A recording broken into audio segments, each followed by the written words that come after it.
Mesdames, Mesdemoiselles, Messieurs, bonjour, bienvenue pour cette traditionnelle conférence de presse et remise des prix de la FFM.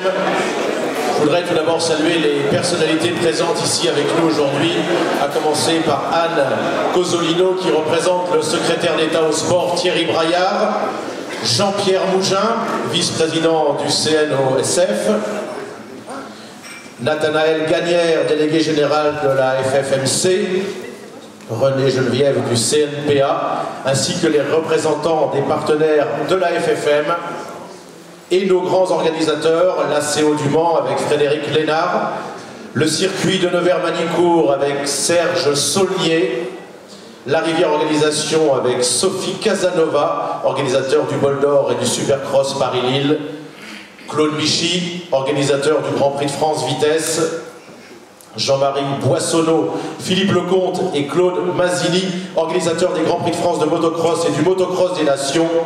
Il a gagné un Grand Prix en 1983 à Silverstone en 250 cm3. Il est président de la Fédération Française de Moto. Je vous demande de faire une ovation pour Jacques Boll.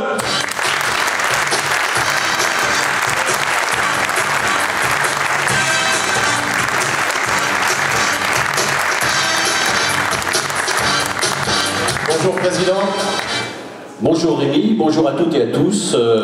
Et à mon tour, écoutez, je salue toutes les nombreuses personnalités qui sont présentes et un petit mot pour mes collègues de la Fédération qui sont là et pour également nos amis de l'UFOLEP qui sont dans la salle. Alors on va commencer, Jacques, comme l'année dernière, par les résultats sportifs qui ont été excellents. Il y a eu de nombreux titres l'année dernière en 2014, il y en avait une dizaine. C'est à nouveau une année sportive exceptionnelle pour les Français, avec 10 titres de champion du monde en individuel et par équipe. Il y a un titre qui est encore possible en championnat du monde freestyle. En revanche, j'avais vu, et c'était une très bonne idée, une superbe publicité, notamment dans le journal L'Équipe, où on annonçait un titre supplémentaire. Qu'est-ce qui s'est passé? On en a perdu un en route. Oui, on annonçait 11 titres, peut-être 12, mais en effet, on a perdu sur le tapis vert un titre. On a perdu les ISDE cette année. Alors les ISDE, vous savez, c'est une compétition qu'on a remportée de très nombreuses fois, je crois 9 ou 10 fois. Mais cette année, on a été vainqueurs lors de l'épreuve. Par contre, on nous a retiré cette victoire sur le tapis vert. Alors, juste deux mots. Bon, en tout état de cause, la FIM a décidé, donc on n'a plus qu'à se soumettre et on ne peut pas, il n'est pas question de contester cette décision. Ceci dit, en termes je dirais, de quantum de peine, on a quelques interrogations. En synthèse, on est en liaison entre deux spéciales, une dizaine de pilotes se trompent à une bifurcation, ils ne gagnent absolument rien. Au contraire, ils rallongent leur parcours et le jury de l'épreuve décide de les exclure. Ce qui veut dire qu'on perd tout notre investissement et on perd les ISDE. On fait appel de cette décision, on demande le surseoir à exécution. Alors maintenant, vous savez ce que c'est avec l'affaire Rossi-Marquez. Nous, ça nous est accordé. Et puis, un mois, 2 mois après, et bien finalement, on nous décide de nous exclure. Alors, si vous voulez, si on exclut une équipe qui s'est trompée, mais involontairement, qui n'a absolument rien gagné, qu'est-ce qu'il aurait fallu faire pour une infraction telle que celle de Valentino Rossi? Je pense qu'il fallait le fusiller à l'arrivée de la course. Donc moi j'ai du mal à comprendre et ça remet clairement en question la participation de la France aux ISDE. Les ISDE c'est une superbe épreuve, l'enduro est une superbe discipline, ouais, personnellement j'apprécie beaucoup l'enduro. Ceci dit, participer à une compétition qui n'est pas gérée professionnellement, en tout cas par les officiels, investir autant d'argent, on envoie 50 personnes, quelquefois à l'autre bout du monde pendant 10 jours, vous pouvez imaginer combien ça coûte. Qu'en pensent les pilotes? Vous n'avez pas boycotté quand même? Ben, en tout cas, les pilotes, moi j'ai discuté assez longuement avec Mathias Bellino à ce sujet-là, très franchement, même lui est tiède. Même l'entraîneur national, Frédéric Veil, est tiède pour participer à quelque chose qui ressemble un petit peu à une grande kermesse en fait, il faut le dire. Donc, bon, moi, en tout cas, tant que la FIM n'aura pas réformé en profondeur les règles de cette épreuve, tant qu'elle n'aura pas professionnalisé cette épreuve, qui est une très grande épreuve, une très belle épreuve, je ne suis pas persuadé qu'on y participe encore. Voilà. En tout cas, l'équipe trophée, je pense que sa participation l'an prochain est compromise. On va en discuter en comité directeur à la fédération, parce que je ne peux pas prendre seul cette décision-là. Mais moi, personnellement, je suis plus que tiède pour participer à nouveau à cette manifestation. Une date, on a une idée du moment où vous allez nous annoncer si vous participez ou pas? Cet hiver, on va prendre la décision. On a un comité directeur début décembre et je pense qu'on arrêtera notre position lors de ce comité directeur. Bien. Alors on va rappeler également, Jacques, le rôle des filières FFM et des pilotes aidés par la FFM. Il y a eu cette année 73 pilotes et 7 teams. Il y avait que 60 pilotes aidés en 2014 qui sont aidés par la fédération. Et le budget du haut niveau représente 2,5 millions d'euros, dont environ 700 000 euros d'aide directe aux pilotes. C'est une grosse somme, ça. Ça commence à devenir une grosse somme. En effet, bon, je rappelle que c'est une aide que j'ai mis en place lorsque je suis arrivé à la présidence de la fédération. Aujourd'hui, on commence à approcher le million d'euros d'attribuer directement aux pilotes. Le reste des investissements sur le haut niveau, tels que par exemple les ISDE, eh bien, ça cumulait le montant à 2,5 millions. 2,5 millions, c'est 15% du budget de la fédération. Ça commence à être de grosses sommes. Et en effet, on va continuer cette aide aux pilotes, parce que je sais que c'est vraiment très important. Loris Baz l'avait déclaré lors de la conférence de presse du Grand Prix de France. Loris avait dit si la fédération et Claude Michel ne m'avaient pas soutenu, je ne serais pas là, je ne serais pas en MotoGP aujourd'hui. Donc ça veut dire qu'on n'aurait pas l'année prochaine, par exemple, on n'aurait pas de pilote de MotoGP le cas échéant. La MotoGP, ça représente beaucoup dans l'investissement par rapport aux autres catégories? Il t'a pas échappé que c'est ce qui coûte le plus cher en sport moto. La France, elle est également, Jacques, première nation de sport moto. C'est le classement selon les critères des ministères des Sports en 2015. C'était déjà le cas en 2014. Vous avez croisé vos collègues au Gala de la FIM, ils vous ont chaudement félicité ou ils sont jaloux? Moi, je reviens de la remise des prix de la FIM, où on est beaucoup monté sur le podium, et en effet, mes collègues présidents ou présidentes d'ailleurs, ont clairement félicité la France pour son nombre de titres. Alors, on va rappeler qu'en fin de conférence, les trophées FFM seront remis, comme chaque année, aux champions du monde, aux vainqueurs de Coupe du Monde et aux champions d'Europe français. Le prix FFM du développement durable 2015 sera également remis. Et puis, il va y avoir l'élection du pilote FFM de l'année. Cette opération sera faite dans le cadre des trophées de la moto qui vont être organisés par le Salon de la moto. On vous rappelle, le Salon de la moto, c'est dès la semaine prochaine. Salon de la moto, le scooter, quad et équipement de Paris à partir du 30 septembre. Et puis il y aura une émission en direct lundi sur Eurosport présentée par Christophe Malbranck et Laurie Tillman pour cette élection qui est importante pour vous. Bien sûr, vous vous souvenez que l'année dernière, on avait lancé le prix FFM du pilote de l'année. Cette année, donc, le salon, avec Claude Michel, notamment avec Motojournal, enfin, avec toute une série de partenaires, ont décidé de relancer quelque chose, et Jean-Louis Bernardelli est là, quelque chose qui s'appelait les Oscars de la moto, on s'en souvient, c'était dans les années 80, je crois, ou début des années 90. Ils ont décidé de relancer ça avec toute une série de prix, et ils nous ont proposé d'intégrer donc le trophée du pilote de l'année dans cette remise des prix, donc ce qu'on a fait bien volontiers. Alors Jacques, 2016, c'est une année élective pour la FFM. Je crois que c'est vous qui avez demandé à l'époque à limiter à 3 mandats. Vous allez vous représenter une nouvelle fois. Si vous représentez, ce sera le dernier, c'est ça? Ce sera le 3e, en effet. Vous vous représentez? Oui, je me représente donc pour ce dernier mandat, si je suis élu en septembre prochain. Mais il va y avoir une petite nouveauté, puisqu'il y aura une représentation des professionnels qui va être installée. C'est une évolution de fond pour la fédération. Par le passé, la loi l'interdisait. Maintenant, 20% de professionnels peuvent participer. C'est-à-dire que, par exemple, un garçon comme Marc Mottret pourrait en faire partie. Non, pas lui. Mais autrement, de façon plus générale, en effet, bon, moi je considère que le monde associatif, les fédérations notamment, ne doivent plus se couper du secteur professionnel, du secteur marchand. Pendant très longtemps, le secteur marchand a été considéré comme les marchands du temple. Pour moi, c'est pas la vision que j'ai. Je pense qu'on doit travailler avec les pros, mais pour ça, il faut les intégrer dans la fédération. Alors, comme tu l'as dit, en effet, pendant très longtemps, c'était interdit. Hein, la loi l'interdisait. Aujourd'hui, la loi l'autorise dans des mesures limitées, puisque c'est 20% au maximum du secteur professionnel qui peut être dans le comité directeur. Mais aujourd'hui, elle est faible, c'est 0. Donc, moi, je pense qu'on va petit à petit faire évoluer les choses. D'abord, on va donc créer cette commission des professionnels qui aura droit de citer à la fédération. Et puis ensuite, je pense qu'un jour, on les intégrera au comité directeur. C'est dans l'air du temps. Et comment les bénévoles vont prendre ça? Alors, il y a tout. Il y a des gens qui sont arc-boutés sur la tradition, qui considèrent qu'une fédération doit rester toujours purement associative, que les gens qui sont là doivent être des purs bénévoles et qu'on ne peut pas avoir des gens qui sont salariés à travers le sport moto. Donc, c'est pas mon avis. Et je crois que les choses évoluent petit à petit. Aujourd'hui, la fédération a un président qui est indemnisé. C'était pas vrai jusqu'à là. Hein. Jean-Pierre Mougin, mon prédécesseur, lui, il était cadre chez Peugeot et tous les soirs, une fois qu'il rentrait du boulot, à 20h, eh bien, il passait 2 heures sur son ordinateur à essayer de régler les problématiques fédérales. Moi, je pense que c'est pas comme ça. Et Jean-Pierre, d'ailleurs, lui-même le pensait que c'était pas comme ça qu'il fallait faire, puisque lui-même avait, de son temps, avait considéré que les présidents seraient à l'avenir indemnisés. Donc aujourd'hui, c'est le cas, et ça me permet, vous le savez, d'être tous les jours à la fédération pendant toute la journée. On va faire le point justement sur les activités fédérales pour l'année passée en 2015. Le point sur les licences, la fédération compte près de 100 000 licenciés, donc c'est une grosse fédération.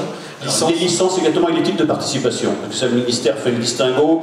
Alors il y a les licenciés à l'année, les titres de participation, ce sont des titres tels que le passe-circuit par exemple, hein, qui est un titre, on en vend près de 20 000 aujourd'hui, donc ça nous permet l'addition des licences et des titres de participation, nous permet d'approcher les 100 000 membres. La moyenne d'âge des licenciés compétition est aujourd'hui 31 ans, par contre elle se rapproche de 40 ans pour les licences non compétitives. Ça veut dire quoi? C'est une grande tendance, mais c'est une grande tendance du sport français, hein. C'est pas spécifique au sport moto. Les gens vieillissent, le licencié moyen vieillit. Aujourd'hui, le licencié moyen en compétition à 31 ans, tu l'as dit, lorsqu'il s'agit de passe-circuit ou de licence entraînement, de licences plus tournées vers le loisir, ce sont des gens qui font du sport moto, mais qui n'ont pas vocation, qui n'ont pas intérêt à concourir, à participer à des compétitions. Là, on dépasse maintenant les 40 ans. Donc ça veut dire qu'on a vraiment un public qui vieillit, mais je crois que c'est la population notamment du motocyclisme qui vieillit. Hein. Moi j'ai un ami concessionnaire qui m'a dit qu'il vend des motos depuis l'âge de 25 ans. Il m'a dit lorsque j'avais 25 ans, je vendais des motos à des gens de mon âge. J'ai 60 ans, je vends des motos à des gens de mon âge. Donc aujourd'hui le public, les motards globalement ont vieilli, c'est vrai, en tout cas, mais c'est pas forcément une mauvaise chose. Hein. Je pense que de toute façon il y a constamment un renouvellement, mais aujourd'hui on a une population plus mature qu'il y a 30 ans. Alors puis il y a une nouveauté également, Jacques, le lancement d'un pass circuit motocross et d'un pass circuit trial au prix de 38 € qu'on peut prendre sur internet. Il y en avait déjà un pass circuit vitesse. Oui, mais là c'est dans la continuité de ce que je viens de dire. Hein. En effet, on considère qu'on doit élargir notre offre en matière de participants loisirs, de pratiquants loisirs. Donc le pass circuit est un produit pour l'instant uniquement vitesse. On va le décliner en tout terrain à partir de l'année prochaine. Alors on va faire le point sur les épreuves. Ça c'est un chiffre qui nous a surpris, qui même vous a surpris quand on a préparé cette conférence de presse. Le nombre d'épreuves est en croissance de 5%. C'est énorme, 5%. Oui, comme tu l'as dit, j'ai été le premier surpris lorsqu'on a découvert ce chiffre. En effet, on l'a vérifié et on a une progression du nombre d'épreuves de 5%. Alors, on peut peut-être penser que la fédération y est un petit peu pour quelque chose, parce que nous aidons maintenant financièrement les organisateurs. Pendant très longtemps, la première chose qu'on vous demandait lorsque vous vouliez organiser une épreuve régionale de moto, la fédération vous demandait de l'argent. Maintenant, non seulement on ne demande plus d'argent, non seulement on propose des assureurs à des prix cassés, ou des prix en tout cas moins élevés, mais en plus on subventionne, on aide, on participe à l'organisation, et tous les clubs reçoivent aujourd'hui un chèque lorsqu'ils organisent une manifestation. Alors il y a eu 1300 manifestations au total. On va souligner les plus grandes épreuves. On a parlé tout à l'heure des gens qui sont présents ici, des organisateurs. Il y a le motocross des nations, bien évidemment, le Grand Prix de France moto de vitesse de Claude Bichy, les 24 heures du Mans moto, le Bol d'Or, et puis une grosse médiatisation de toutes ces épreuves. L'équipe 21, qui a par exemple retransmis le motocross des nations. On a également le championnat de France sur Motors TV, qui est le partenaire de la Fédération française de moto, puis Eurosport pour les Grands Prix moto dans les 3 catégories. Pour l'endurance et pour le mondial Superbike, Supersport et la 1000 Superstock.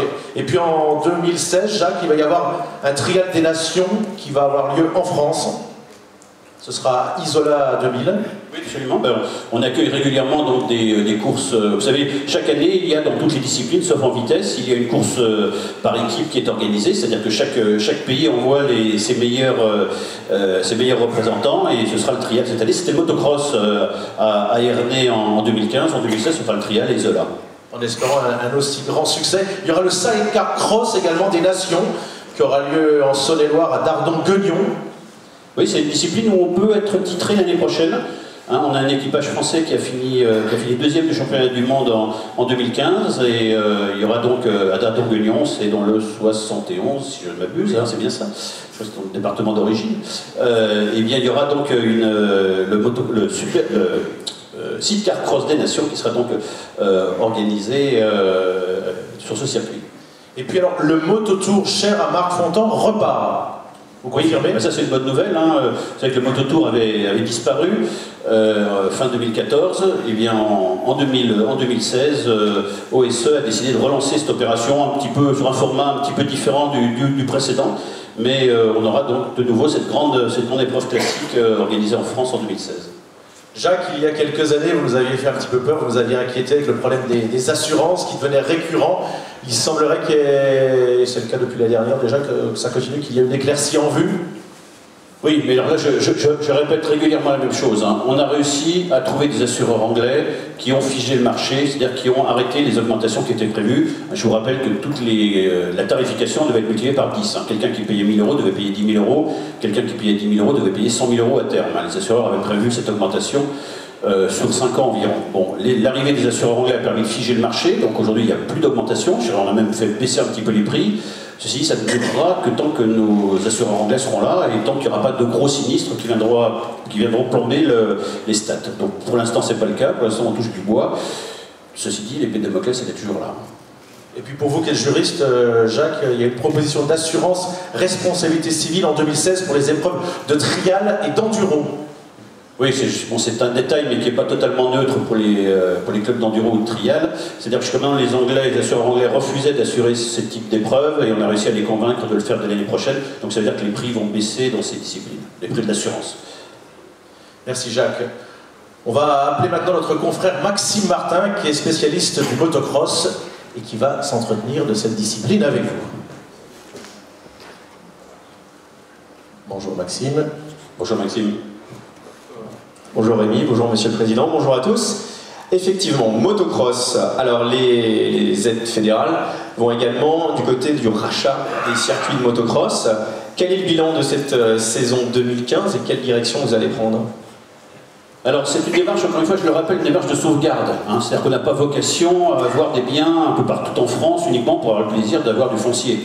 Non, la fédération intervient lorsqu'un club nous appelle au secours, lorsqu'un terrain risque de fermer parce que le foncier est vendu. Donc ça arrive assez régulièrement. Aujourd'hui on sait que créer un équipement de sport mécanique, ça devient, je ne vais pas dire impossible, mais très très difficile. On a des équipements qui existent, on a à peu près 500 terrains de motocross et on veut les conserver. Donc lorsqu'un terrain est menacé, la fédération intervient et rachète l'équipement si c'est possible. Donc aujourd'hui on n'est pas tout à fait une dizaine, mais on est à je crois 8 terrains qui ont été rachetés par la fédération et on va poursuivre cette politique d'investissement. Je pense qu'à terme, un jour, on aura peut-être 30 ou 40 ou 50 terrains qui appartiendront à la fédération. Mais par contre, on ne les gère pas, hein, qu'il n'y ait pas de malentendu là-dessus, parce qu'il y a des gens qui, à un moment, nous disent bah, « moi, je ne veux plus m'occuper du club parce que la fédération pourrait s'en occuper ». Non, on ne gère pas les terrains. Simplement, on est le propriétaire foncier et le club local continue à gérer comme il le faisait précédemment. Alors, autre thème important concernant le motocross, c'est la sécurité des pistes de motocross.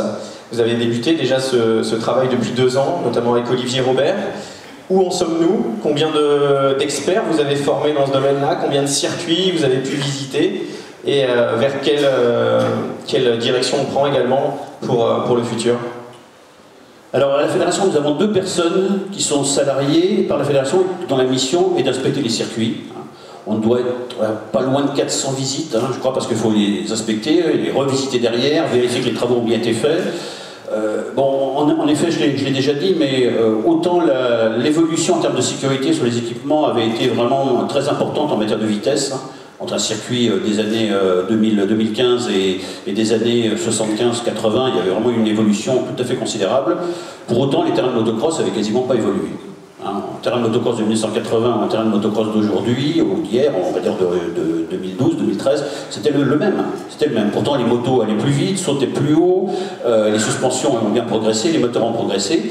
Et donc, il fallait impérativement... Puis je dirais aussi l'acceptation de la société, hein, le degré de résilience de la société a aussi évolué. Hein. Ce qu'on acceptait peut-être en termes d'accident il y a 40 ou 50 ans, aujourd'hui, on ne l'accepterait plus du tout. Hein, imaginez un accident tel que l'accident du Mans, 80 morts. 80 morts au Mans en 1955, il n'y a pas eu de procédure pénale derrière. Aujourd'hui, je pense que tout le monde serait en prison dès le soir même. À l'époque, on sortait de la guerre et on acceptait la fatalité. Bien. Aujourd'hui, c'est plus vrai. Aujourd'hui, on ne peut plus se permettre d'avoir des spectateurs qui sont tranquillement en train d'assister à un motocross et qui prennent une moto dans la figure. C'est pas possible. Donc, on a lancé ce grand programme. On on a donc 2 personnes qui travaillent quasiment à plein temps pour la fédération à ce titre-là. Ça commence à porter ses fruits. En tout cas, on a constaté que le 2015 a plutôt été une bonne année en termes d'accidents. On va poursuivre ce travail et on va le renforcer. Alors, la première mission que j'avais confiée à Olivier Robert et à Loïc Léon, c'était de s'occuper de la sécurisation pour les spectateurs. C'était vraiment le dossier le plus urgent. Maintenant, on va s'attaquer au deuxième dossier qui est la sécurisation des pistes pour les pilotes, pour les pratiquants. Donc on va commencer à travailler là-dessus dès 2016 pour essayer de faire en sorte que les terrains soient plus sûrs en France à court et moyen terme. Donc 2 axes, hein, 2 axes qui vont être pris, les pistes, les pilotes, ça on l'a compris. Côté chiffres, on est à 450 circuits référencés en France et 412 ont déjà été visités, dont une forte hausse, une intensification de cela en 2015, puisqu'il y a eu plus de 218 visites en 2015. Oui, on va dire qu'on est dans notre rythme de croisière maintenant, et donc on va poursuivre ce travail. En effet, il faut vraiment être aux côtés des clubs pour les conseiller, pour les aider. Très souvent, les clubs ne savent pas très bien comment faire, ou ils sont restés sur des traditions, le circuit a toujours été comme ça, pourquoi le changer, etc. Donc il faut leur essayer de trouver le moyen le moins onéreux, parce que bien souvent, on est sur des structures associatives qui ont peu de moyens, donc il faut essayer de les assister au maximum. Voilà, donc ça c'est côté motocross. Olivier Robert, je ne me trompe pas, et Loïc Léonce qui sont nos experts pour cette sécurité des pistes. Et en vitesse, comment ça se passe, Rémi? Et en vitesse également, Président, il va y avoir une sécurisation des circuits de vitesse avec la professionnalisation de la direction de course pour les grandes épreuves. Donc vous êtes à la recherche d'un... Oui, alors c'est pas tout à fait la sécurisation des circuits, c'est la sécurisation des épreuves. En effet, aujourd'hui, là aussi, ça participe dans la démarche de professionnalisation. Hein. Une fédération, c'est géré par des bénévoles et on a absolument besoin de conserver cette structuration associative. Néanmoins, on doit s'appuyer sur des gens qui sont des pros, qui font ça régulièrement et qui ont une expérience, une expertise.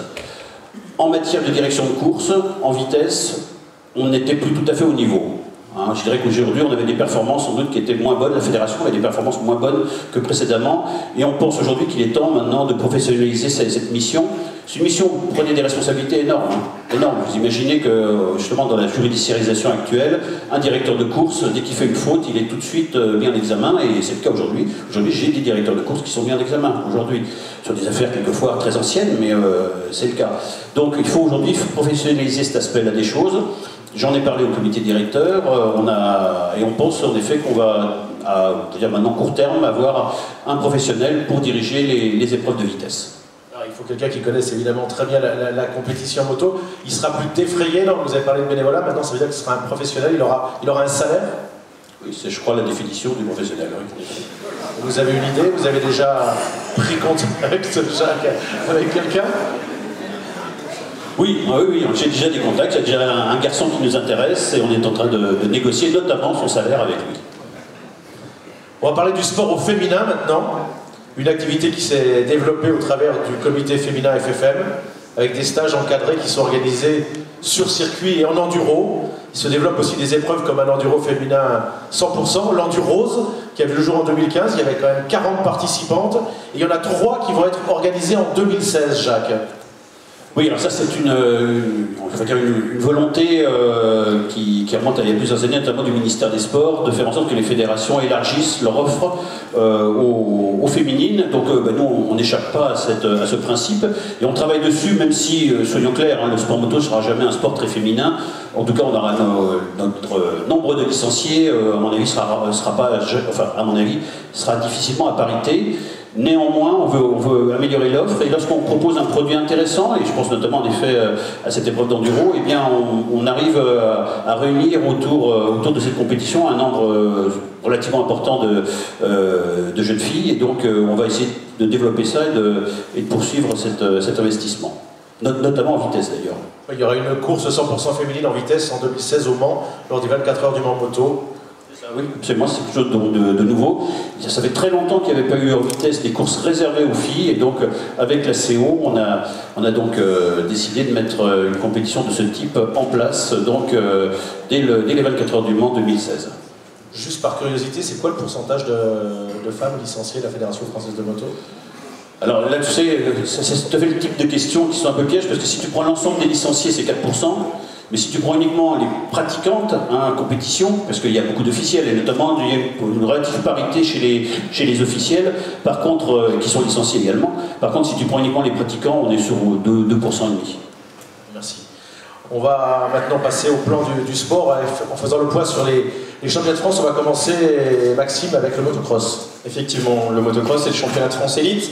Depuis déjà 2 ans, le championnat de France, en début de saison, accueille également dans son week-end le championnat de France Espoir, le championnat de France Junior. On fait un grand week-end de motocross pour débuter la saison. Et cette idée-là, elle a conquis les teams, les pilotes, bien évidemment. Est-ce qu'elle a conquis la fédération?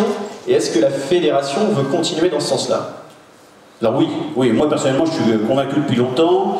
La commission de motocross est un peu plus réservée, mais finalement aujourd'hui la majorité des épreuves seront regroupées. On aura un championnat élite, on aura les juniors également, les jeunes avec, et donc on va essayer de faire en sorte que, moi je pense qu'à terme il n'y aura que des épreuves comme ça. Là on est encore dans une situation intermédiaire pour 2016. C'est pas très facile à mettre en place parce que les calendriers changent tout le temps. Là on a un ami, Giuseppe Longo, qui passe son temps à changer ses calendriers, donc c'est très difficile à mettre en place, mais je pense qu'on va y arriver. En tout cas on aura cette année au moins 3 ou 4 épreuves qui seront regroupées. Très bien. Alors il y a une autre demande des pilotes, c'est quelquefois le retour du 2 temps.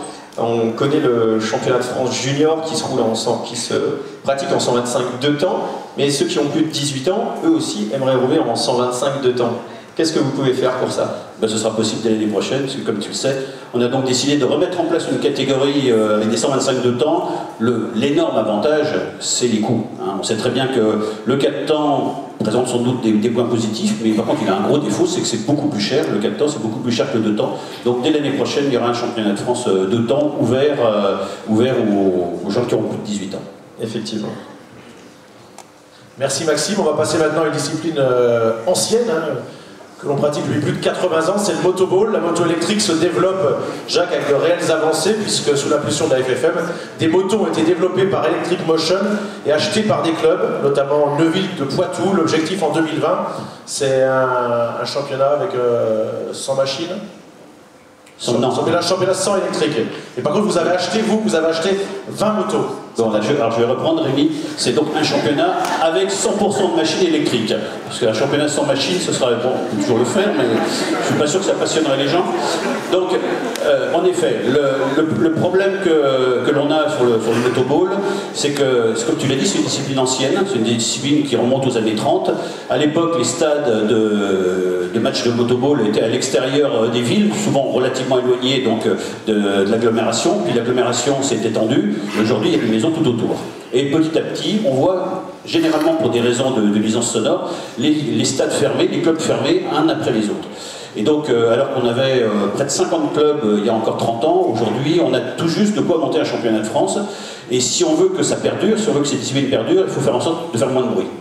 Alors bon, on peut toujours travailler sur l'échappement, etc., mais c'est compliqué, c'est difficile, après il faut vérifier, faire des contrôles, etc.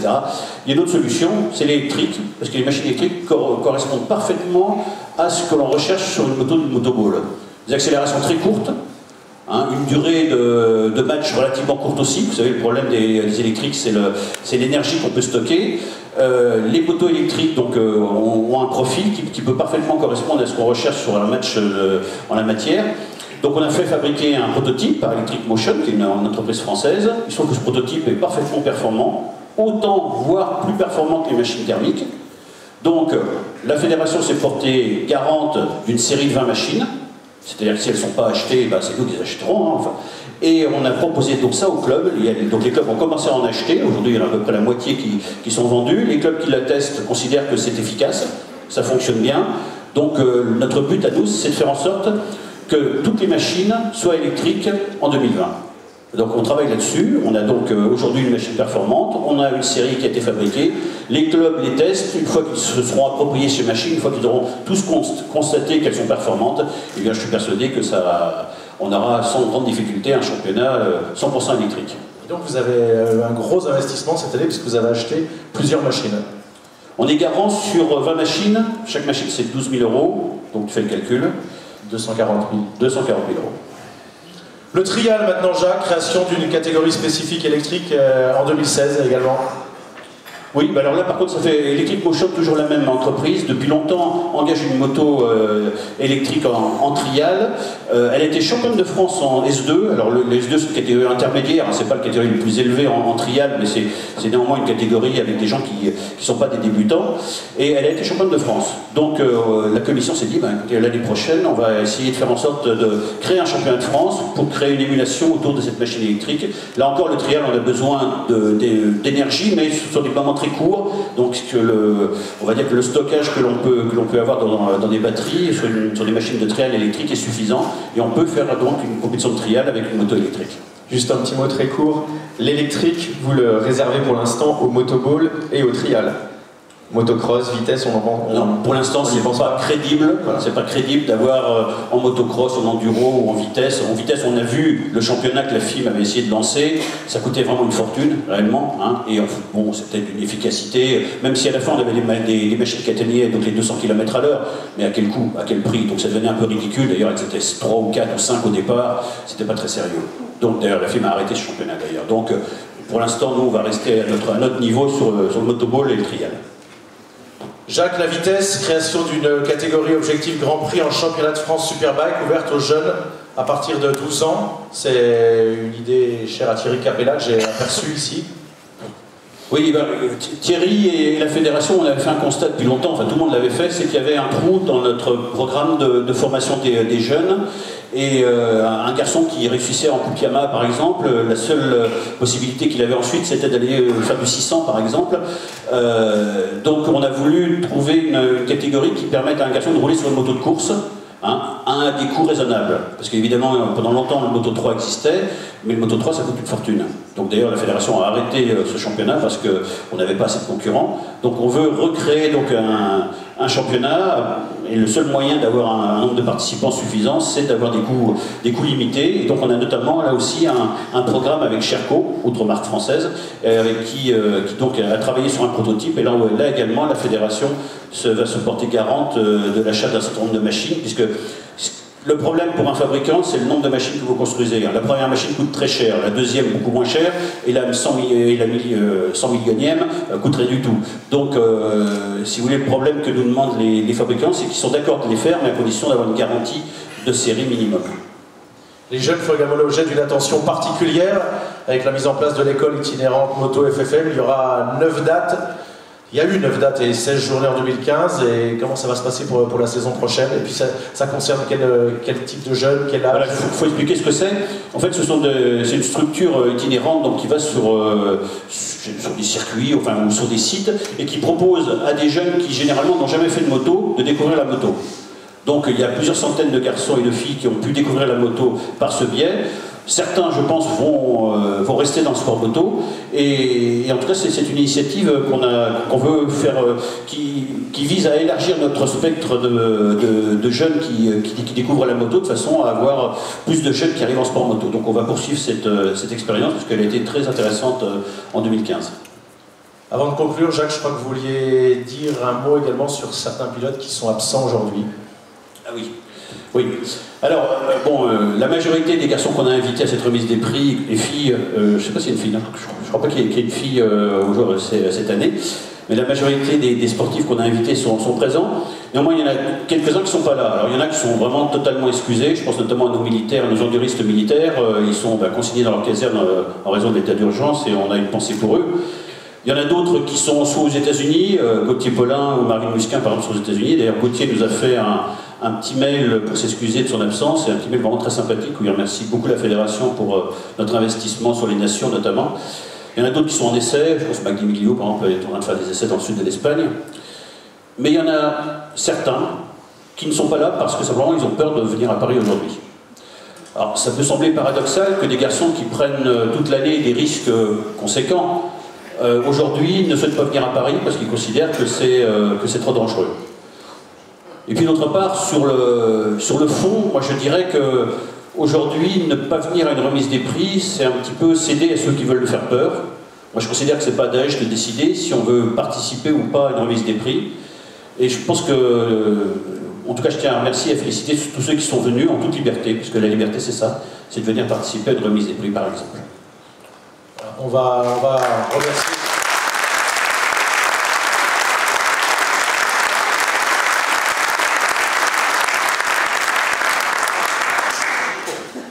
On va remercier donc tous les gens qui sont venus et le mot de conclusion, Jacques.